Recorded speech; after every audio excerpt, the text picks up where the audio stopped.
Welcome. Tonight, an Abuja Federal High Court, led by Justice Peter Lifu, orders the PDP to suspend its planned national convention in Ibadan.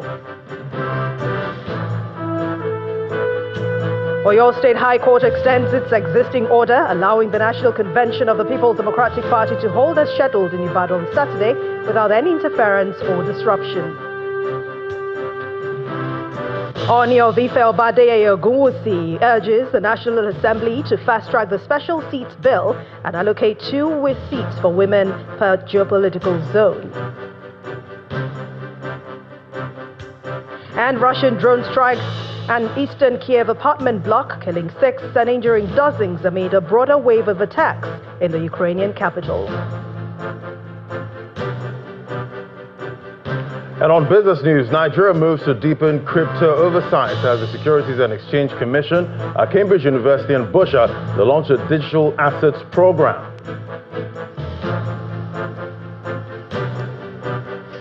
On sports news tonight, African champions, the Super Falcons of Nigeria, to battle Morocco and Ghana in the final shortlist for the Women's National Team of the Year award. And from the nation's capital, DSS apprehends alleged Ansaru terrorist suspected to have masterminded both the 2012 Deeper Life Church attack in Okene and the 2022 Uromi bank robberies in Edo State.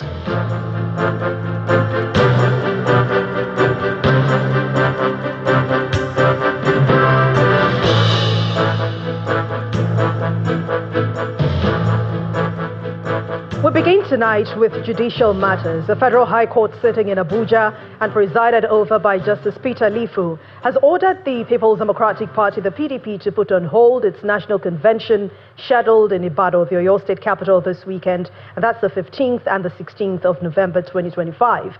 Delivering judgments, Justice Lifu also restrains the Independent National Electoral Commission, INEC, from supervising, monitoring, or recognizing the outcome of any convention the party will hold without the inclusion of a former governor of Jigawa State, Sule Lamido, as the contestant. According to the court, evidence before it shows that Mr. Lamido was unjustly denied the opportunity to obtain a nomination form to contest for the national chairmanship position of the party, contrary to both the constitution and regulations of the PDP. The court ordered and declared that the party was under obligation to create opportunities for its members to serve by putting deliberate measures in place to enable them realize their aspirations. I feel that the PDP, my own party, which I love, is also lost. The time given to me, I'm now, because there was after the injunction, the party, if they said they would have called me, so you can't take your form, because there are about 3 days before the judgment. The injunction is for the party to look, to reflect and say, look, let us give them the form. They didn't come. They didn't call me. So I now got the judgment. I waited for them to call me to come and say, can collect your form. But again, I feel that, PDP family bond and the trust and the cohesion is being eroded. So I feel very sad. And I'm also happy that, it's having got my own right, because to me, it's the right I'm fighting for. My right and the other rights in my own party. But then the consequence of the right is also fairly, it's not really nice to me. The consequence of my own right. So I hope that, by this ruling, the party will be able to call me and say, okay, can I take your form? But then again, like the judge says, I have to go and fill nomination and then campaign. And the commission is coming tomorrow, there's no time. But then I'm waiting to hear from them. Meanwhile, the Oyo State High Court sitting in Ibadan, the state capital, has extended its existing order, allowing the National Convention of the People's Democratic Party to hold as scheduled on November the 15th and the 16th. The presiding judge, Justice Ladiran Akitola, also reaffirmed that the interim order earlier granted, which restrains the defendants from disrupting or interfering with preparations for the PDP National Convention, remains in force. Counsel to the Independent National Electoral Commission, Odemi, had on Friday challenged the court's jurisdiction to entertain the matter brought before it by the claimant or applicant. He also argued that INEC is an agency of the federal government, and as a result, any matter involving it can only be entertained by a federal high court.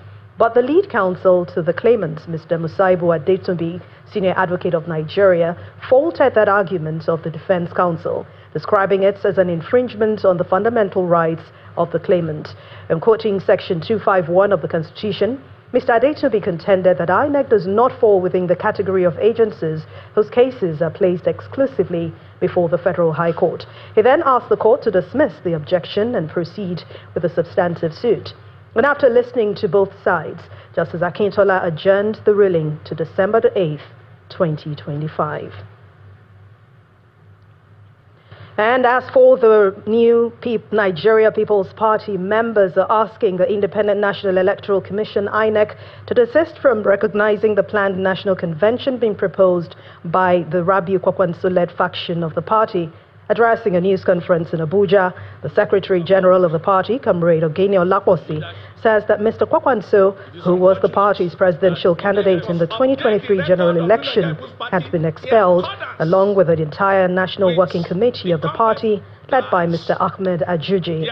Mr. Olaposi also adds that INEC has refused to obey a valid court judgment delivered in their favor, which restrains the commission from attending to any communication from Mr. Rabiu Kwakwanso.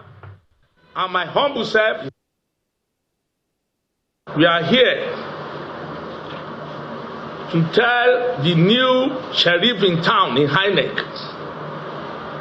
Professor Joas Amupito,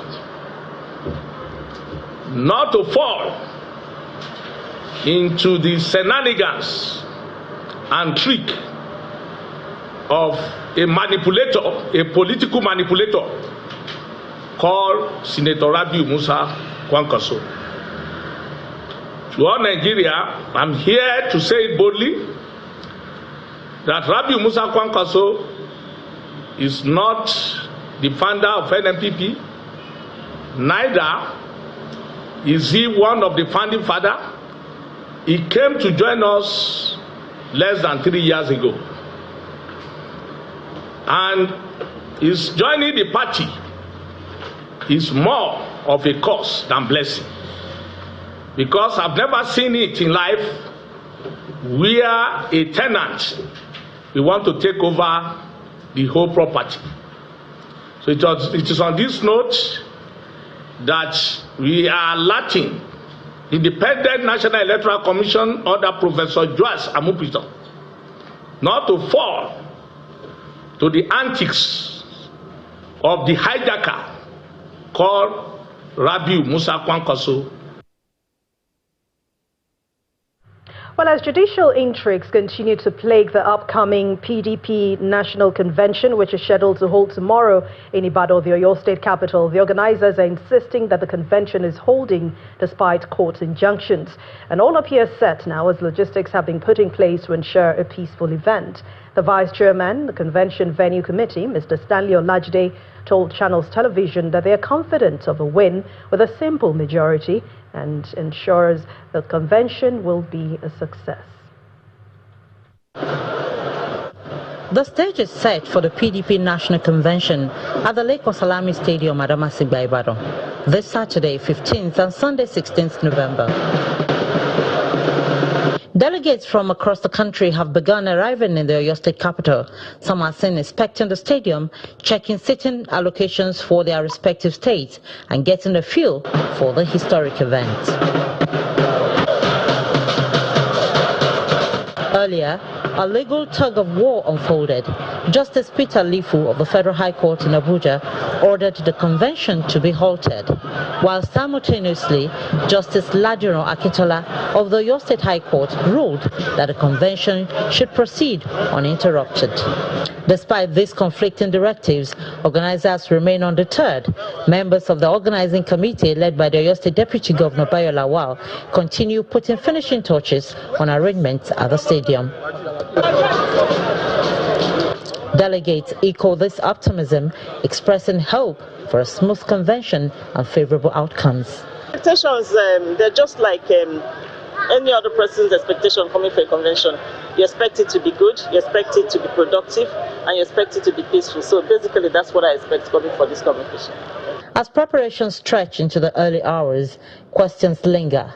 Are both courts acting within legal bounds? Will the convention finally foster the long-awaited cohesion within the PDP?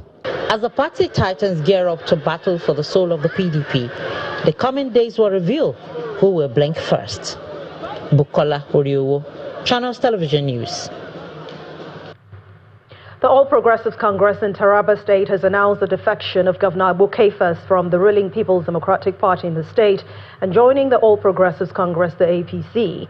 This was disclosed by the Publicity Secretary of the party and a stakeholder shortly after some closed-door meetings by the governor. According to them, the defection of the governor to the APC means that there is no active opposition in the state again, even as they insist there were no conditions set for the governor to join the APC. His Excellency has told us that in a few weeks there will be a formal ceremony to welcome him, which means that, you know, when the governor is shifting, it's not a small event. The president or the vice president and the national chairman of the party and other people would be joining him, other leaders of the party national working committee would be in Taraba to formally receive him. His Excellency, the Governor of Taraba, had already informed the public that the president by himself handed him over to the national chairman of the APC, Dr. Nantowe. So all the other things are now falling in place. And this is what I am to confirm to you, journalists, from the standpoint of the APC itself. Yesterday's event was the governor's event, state government's event, but we also in the APC are confirming that His Excellency is joining us without any hassle, without any rancor, and he has said clearly in his own speech yesterday that is coming to join hands with everybody for the interests of the state, development of the state. And the major thing he's calling for is unity. And away from politics now, the Oni of Ife, Oba Adeyeye Ogunwusi Ojaja II, is asking members of the National Assembly to expedite action on the proposed special seat bill currently before the Assembly, stating that the bill should include 2 reserved seats for women in each geopolitical zone, as this will help tackle the underrepresentation of women in Nigeria's landscape. Oba Adeyeye made the call while meeting with other traditional rulers from the southwest region of the country. We may be seated. The advocacy for the passage of the special seats bill for women both in the national and state houses of assemblies is getting exceptional boost at this meeting organized by the Oni of Ife for other traditional rulers from the southwest region. Mapping out strategies to ensure the bill, which is currently on the second reading at the National Assembly, is passed, is the central focus of this meeting. This initiative, I can assure you, is yielding a very positive result. Right now, as I speak, for the Senate upper chamber, 6 for each geopolitical zone has been proposed. We're here to further appeal to the majority of the House that please at least consider 2 for them per each geopolitical zone. Please, we are begging on their behalf, we traditional rulers. The proposed bill seeks to provide 82 reserved seats for women in the National Assembly, 55 seats in the House of Representatives, while 27 in the Senate for women and persons with disabilities. According to statistics, at the 10th National Assembly, women only occupy 4.2% out of the 469 seats combined in the 2 chambers, while at the state level, there are only about 55 women out of the 990 seats in the state houses of assembly. This, however, does not align well with other invited guests as they add their views on the subject matter. If you have 14 houses of assembly without any woman, what are they deciding about women in the country? This is a huge problem. That's why we are craving. We are saying, unless women are on the table, their issues will not come on board. The special seat bill, therefore, represents a temporary but targeted affirmative action mechanism consistent with the principle of substantive equality. The clamor for the passage of special seats has further intensified with this meeting. It's believed that the creation of special seats, both at the federal and state level, will address the long-standing structural imbalance in Nigeria's political representation. From Abuja, Kumbi Aboluade, Channels Television News. In part two, after the break, the Joint Health Sector Union, JHESU, declares indefinite strike starting midnight today for full implementation of the adjusted consolidated health salary structure without further delay. Please join us again.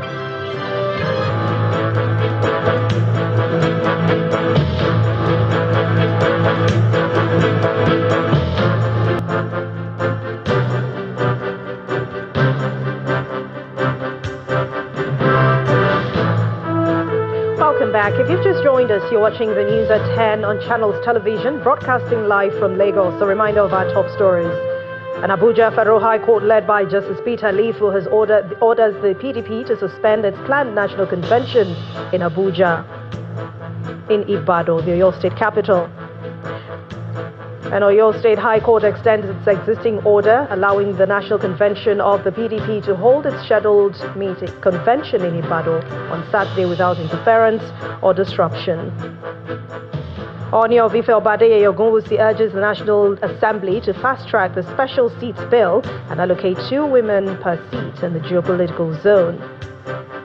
And Russian drone strikes in eastern Kiev apartment block, killing 6 and injuring dozens amid a broader wave of attacks on the Ukrainian capital.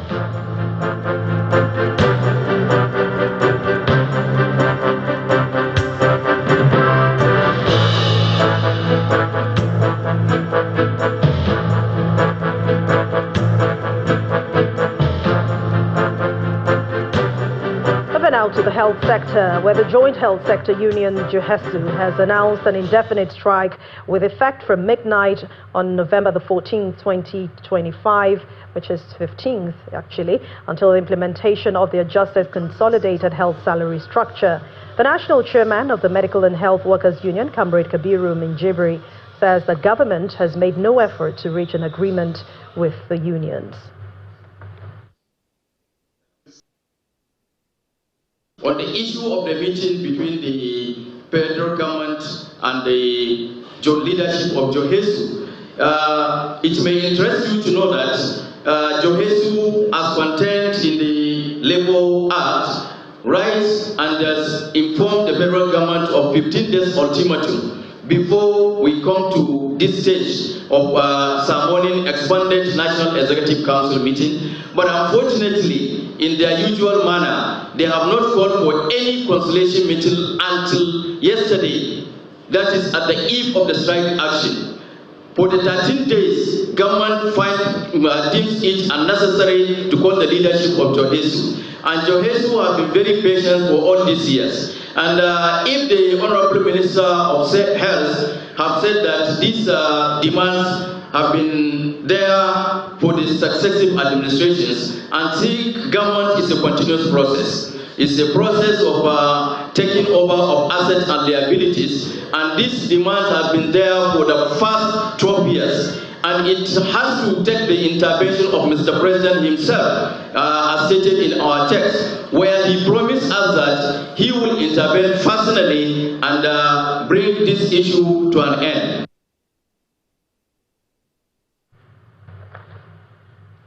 And we head over to the nation's capital, Abuja now, where Terry Ikume is standing by to bring us more stories on the news at 10. Over to you, Terry. Well, thank you very much, Anne.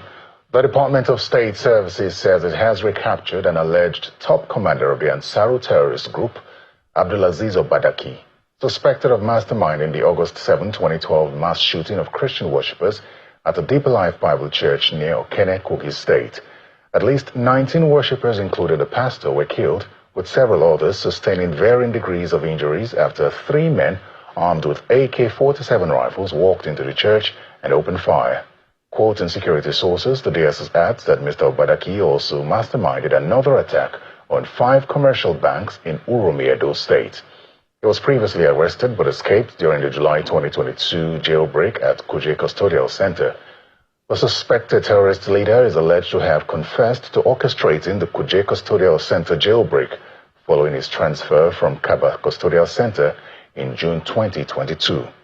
The arrest comes barely 2 months after the secret police arraigned 5 suspects linked to the 2022 Catholic Church attack in Owo, Ondo State. During the February 2022 daylight bank robberies in Uromi, Edo State, which instilled widespread fear across the region, several policemen and bank customers were killed, while hundreds of millions of naira were reportedly stolen. The Senate Committee on Federal Character and Intergovernmental Affairs has endorsed President Bola Tinubu's nominees, approving Honorable Ayo Midiron as Executive Chairman, along with several others appointed as commissioners of the Federal Character Commission. The committee gave its endorsement during a screening session held at the National Assembly. Chairman of the Senate Committee, Senator Onyesa Orwell, representing Rivers Southeast, commended President Bola Tinubu for what he described as high caliber, the quality of individuals nominated to serve in the commission. In keeping with parliamentary tradition, nominees who previously served as lawmakers were permitted to take a bow and leave. President Tinubu's nominee for executive chairman and former member of the 8th House of Representatives was granted the privilege following a successful screening session. The committee's recommendations will now be forwarded to the Senate plenary, where lawmakers are expected to take a final decision on the confirmations at the next legislative sitting.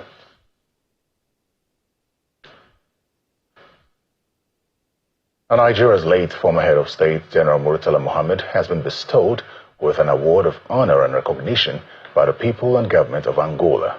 The award ceremony in Luanda was part of activities marking Angola's 50th independence anniversary. General Murtala Mohammed was honored posthumously for his decisive role in supporting Angola's independence from Portuguese colonial rule in 1975. Nigeria, under his leadership, was among the first to recognize the popular movement for the liberation of Angola government. The event also had 2 other Nigerian former presidents, Olusegun Obasanjo and former Minister of External Affairs, Professor Ibrahim Gambari, honored with awards. The children of the late head of state, Mr. Abba Murtala Mohammed and Mrs. Aisha Muhammad Oyebode, were on hand to receive the award on behalf of their father. I just cannot express how delighted I am, because for us, my father was killed when I was 12 years old, and there were times when it felt like such a painful sacrifice.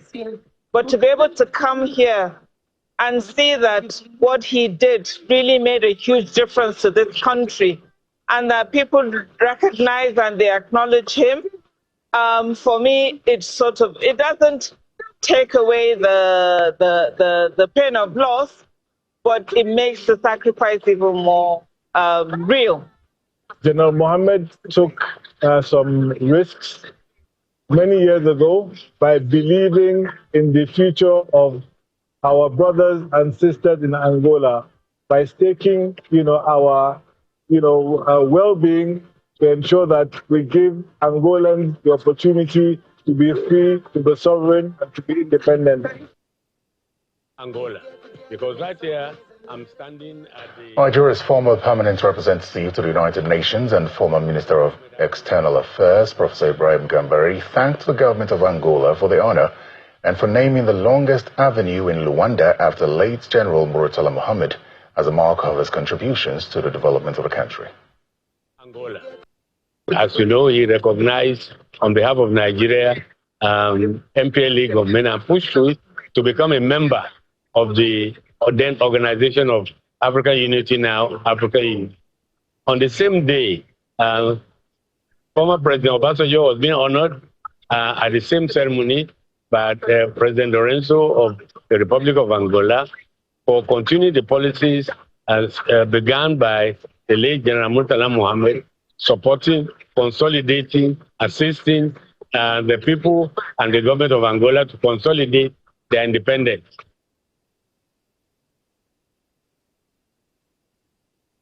Still ahead on the news at 10, Nigeria moves to deepen crypto oversight as Securities and Exchange Commission, Cambridge and Busha launch digital assets program. That's some business news. Stay with us. Welcome back to the news at 10.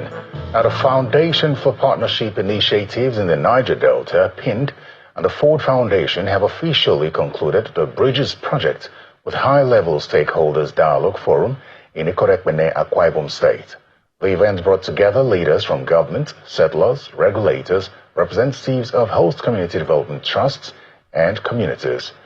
Through its multi-stakeholder platform, the project helps to strengthen transparency, build trust, and promote shared accountability in the implementation of the PIA's HCDT framework, a central mechanism of the PIA designed to ensure that host communities benefit directly from extractive activities. Launched in 2023, the Bridges Project, a collaborative intervention by the Foundation for Partnerships in the Niger Delta, has served as a transformative platform for dialogue and collaboration among regulators and host communities. This two-day event in Akwa Ibom State reflects on the lessons and gains in the 4 years of implementing the Petroleum Industry Act, particularly the provisions of its host communities development trusts. There was a need to understand what the laws provided, and there's also a need to recognize what are the opportunities in that law, and even to operationalize it. Even for the settler, what does the law mean? For communities, what did the law mean? And even for settlers, there was a time to really understand it. And we saw as an organization the opportunity to help the key stakeholders understand, to unbundle what the components of the law is and how to work as partners to achieve the objectives. Chairman of the House of Representatives Committee on Host Communities gives assurances that he and his colleagues are committed to the implementation of the PIA. Let me inform you, some other trusts have been able to recover what was a short money, and I can proudly say so by an investigation that was commissioned by my committee, and some of those trusts have been able to get what ought to get them. And I can assure us that whatever support that may exist, whatever support I underline that may exist with some other trusts will be recovered in the days ahead. Meanwhile, the national chairman of the Host Communities Development Trusts Forum, Mr. Smart Opara, gives further details on the impacts of the project. It's through the Bridges project that even the act itself was taken down to the people. I don't know how many Nigerians read the Constitution, apart from those who are lawyers, but the act has been properly interpreted by Bridges project at various local levels. The interpretation sorts on ambiguous clauses, and we were able to make changes, to recommend changes to our leaders in Abuja because of Bridges project. A reliable roadmap is already in place to ensure sustainability of the gains of the Bridges project. We are discussing templates with them about how to sustain the projects, So even from at the state level, we are looking for ways that the state MSP can continue after Bridges project finishes. And we're looking at funding options that are possible. The Foundation for Partnerships Initiative in the Niger Delta is a Nigerian not-for-profit organization that promotes peace building, economic growth, and sustainable development in the region through multi-stakeholder partnerships and market-driven interventions. And it's a wrap from the nation's capital. The rest of the news continues from Lagos with Anne. Thank you very much, Terry. To company news, MTN Nigeria has officially begun its 2025 Yellow Tide campaign by handing over shopping vouchers to customers in the nation's capital. Well, these vouchers range from 20,000 naira to 100,000 naira. And the management of the company explains that this year's campaign aims to create memorable festive season for all Nigerians.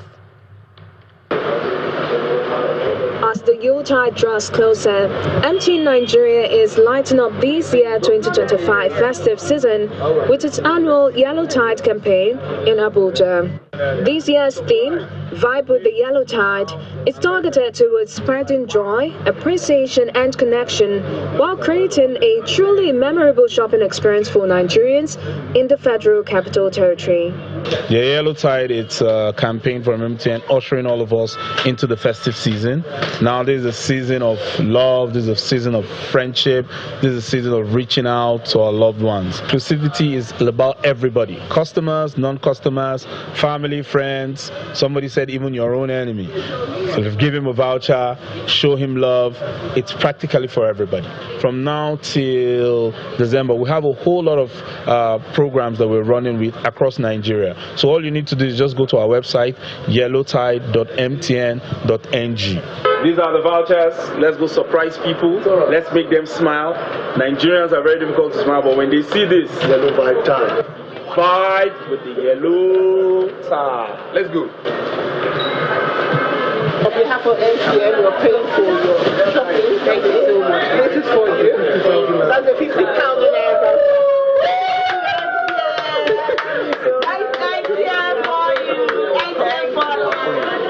Right? So, I will sing.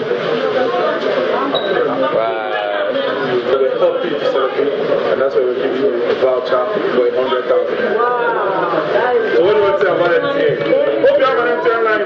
Yeah, correct. The shopping vouchers ranging from 100,000, 50,000, 30,000 and 20,000 naira are handed out to lucky shoppers. I feel so blessed. I feel so honored. I'm sincerely from the bottom of my heart. I wasn't expecting this. So I'm so happy and I'm grateful to MTN. And I want to say that this means a lot to so many other people. I feel very overwhelmed, very, very happy. Thank you very much, MTN. I'm really, really grateful. Thank you. You've made my day. In fact, my whole year. I would say keep doing what you know how to do best. God will continue to lift to people higher. Thank you very much. I appreciate it. This is the voucher I received from MTN and I'm very, very happy to receive that. You know, wow, I will use it to celebrate my December period, my festive period with it. Yeah, thank you very much. It's mission accomplished for MTN Nigeria as they've now successfully put smiles on the faces of some residents in the FCT, but they promise to continue in this trajectory in order to promote a truly memorable festive season in the country. From Abuja, Kumbi Aboluade, Channels Television News. An indigenous marine logistics company, Tamrose Limited, is showing what some say is proof that government-backed financial interventions can actually transform local businesses in the country. At the headquarters of the Nigerian Content Development and Monitoring Board in Yenagoa, industry leaders converged to celebrate the remarkable growth of Tamrose Limited that has now expanded its marine fleet, increased employment opportunities, and fully repaid a $10 million facility 6 years ago. Inside the main hall of the Content Towers at NCDMB in Yenagoa, Bayelsa State, is a celebration of what is possible when government intervention meets disciplined indigenous entrepreneurship.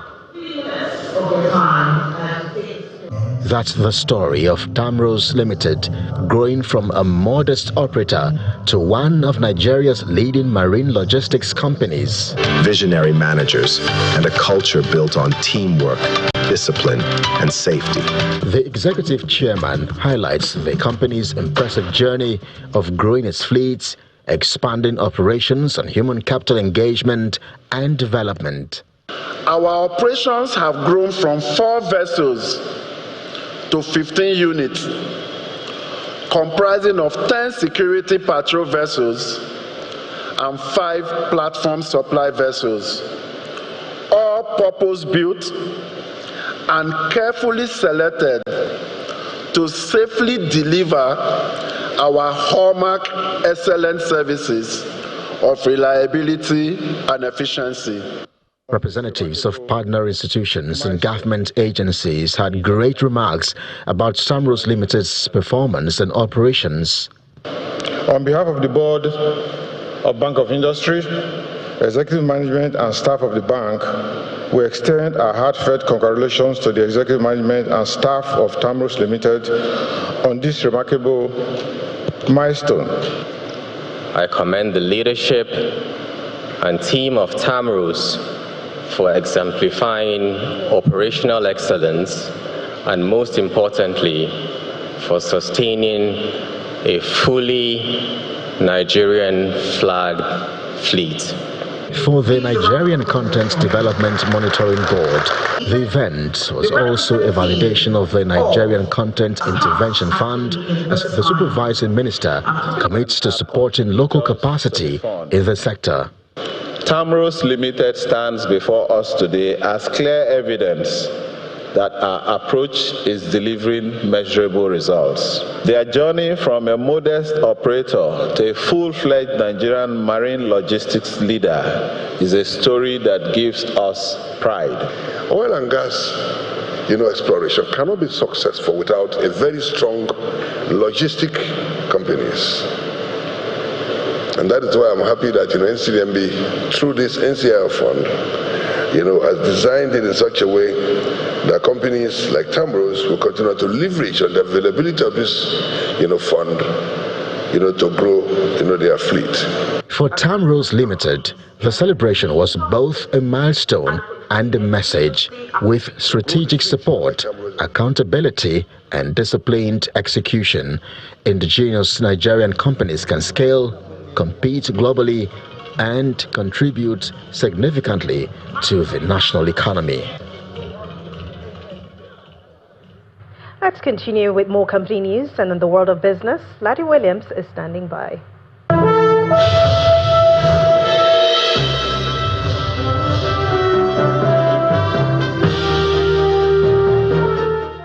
Thanks, Anne. Well, in business news, the Securities and Exchange Commission of Nigeria has teamed up with Cambridge Enterprise and digital assets provider Busha to launch a groundbreaking executive education program focused on digital assets.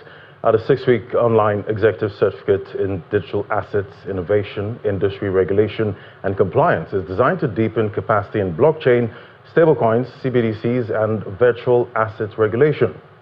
Participants will explore modules ranging from blockchain fundamentals to anti-money laundering compliance, stablecoins, and regulation of virtual assets.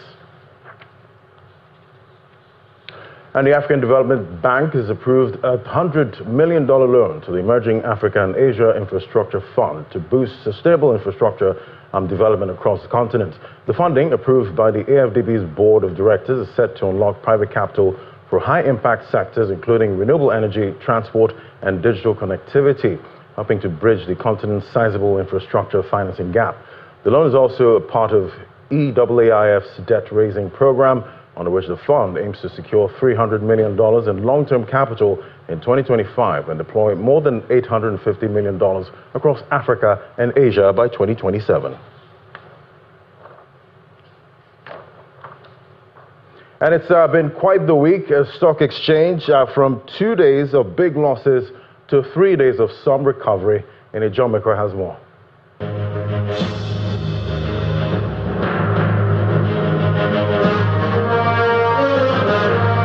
Good evening, everyone. Welcome to the Stock Market Report. Well, I'm happy to say that bullish sentiment has been sustained in the market. It's the third positive close we're having this week.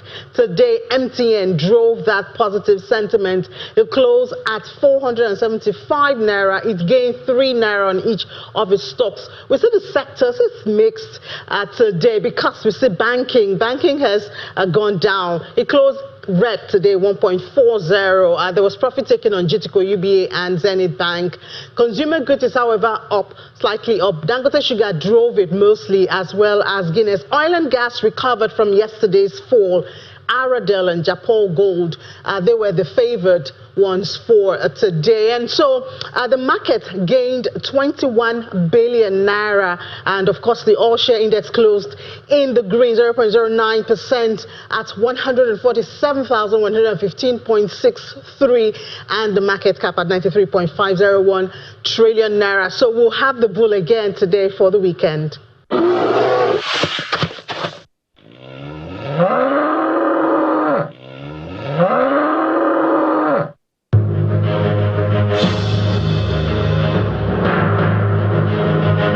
And that's it on business. It's back to Anne with the rest of the news at 10.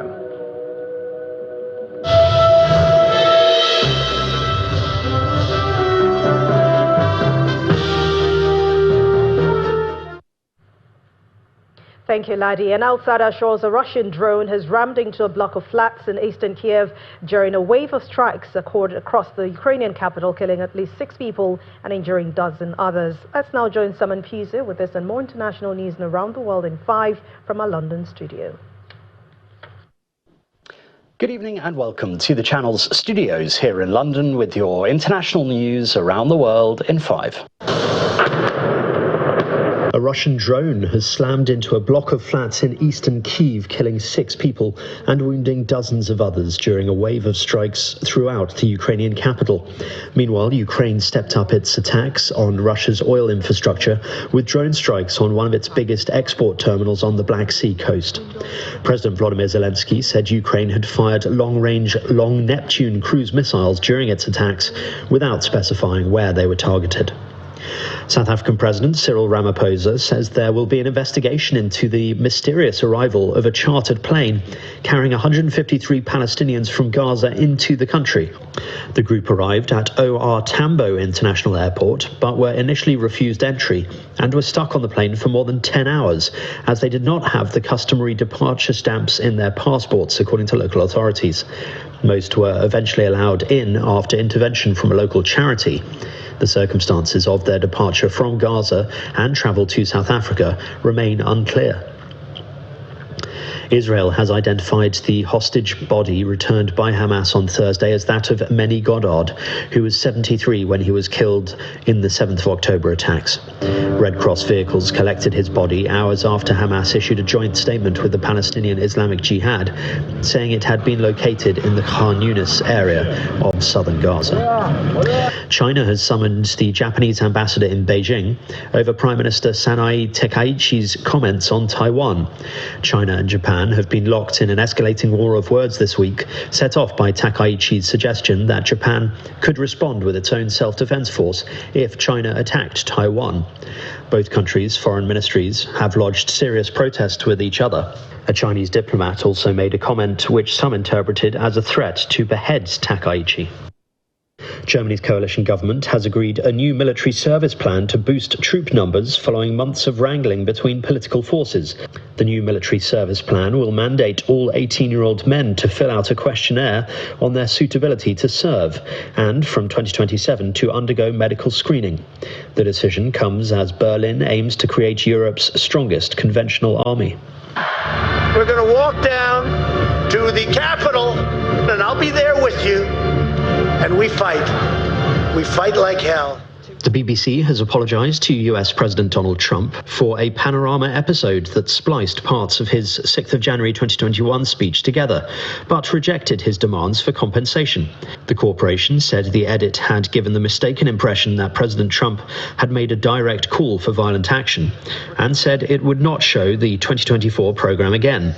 Lawyers for Trump have threatened to sue the BBC for £1 billion in damages unless the corporation issues a retraction, apologises and compensates him.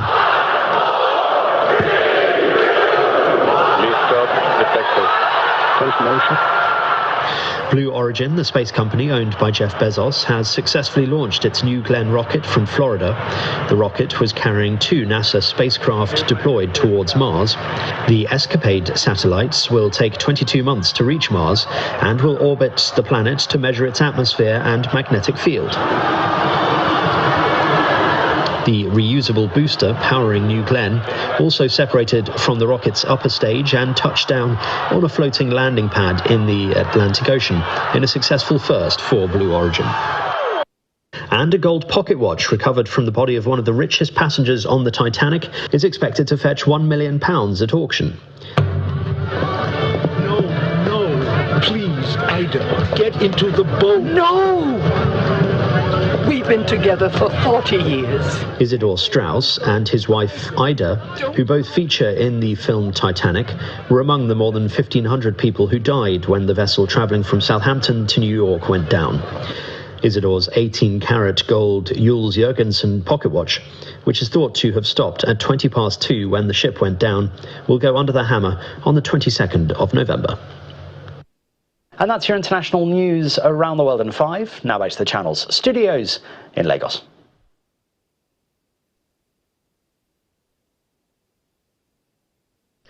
Many thanks indeed, Simon. In the world of sports, 10-time women's African champions, the Super Falcons of Nigeria will battle Morocco and Ghana as the Confederation of African Football, CAF, has cut down the Women National Team of the Year to the final 3 shortlists for the 2025 CAF Awards. The Super Falcons, who are favorites to retain the National Team of the Year, rallied from 2 goals down to beat Morocco 3-2 in Rabat in July this year to clinch a record-extending 10th Women's Nations title. Nigeria's Shakirat Wihie Moshood, who plays for Bayelsa Queens, will battle Morocco's and Doha's El Madani and Ghana's Aji Njaye in the final 3 shortlists for the Women's Young Player of the Year.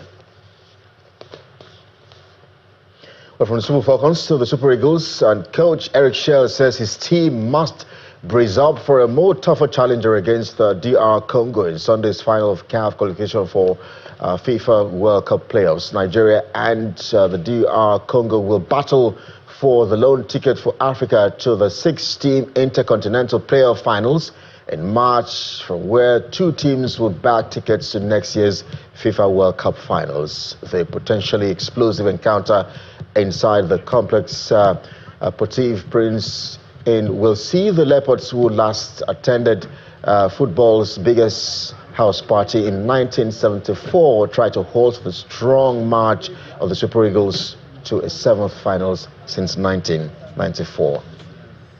Now to boxing, where former world heavyweight champion Joseph Parker has failed a drug test on October 25, the day before his bout against Fabio Wadley in London. The 23-year-old New Zealander suffered 11th round stoppage defeat by British boxer Wadley, losing his status as WBO mandatory challenger for undisputed heavyweight champion Alexander Usyk. He could now face a ban depending on the outcome of the investigation. And that's sports. I'm Kelly. Egiga is back to Anne.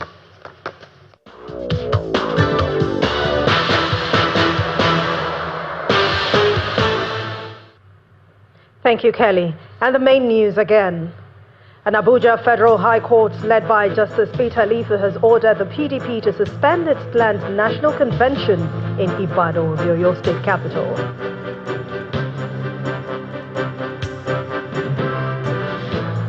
That's the news at 10 tonight. Thank you so much for watching. I'm Anne Nwawade. Good night and have a restful weekend.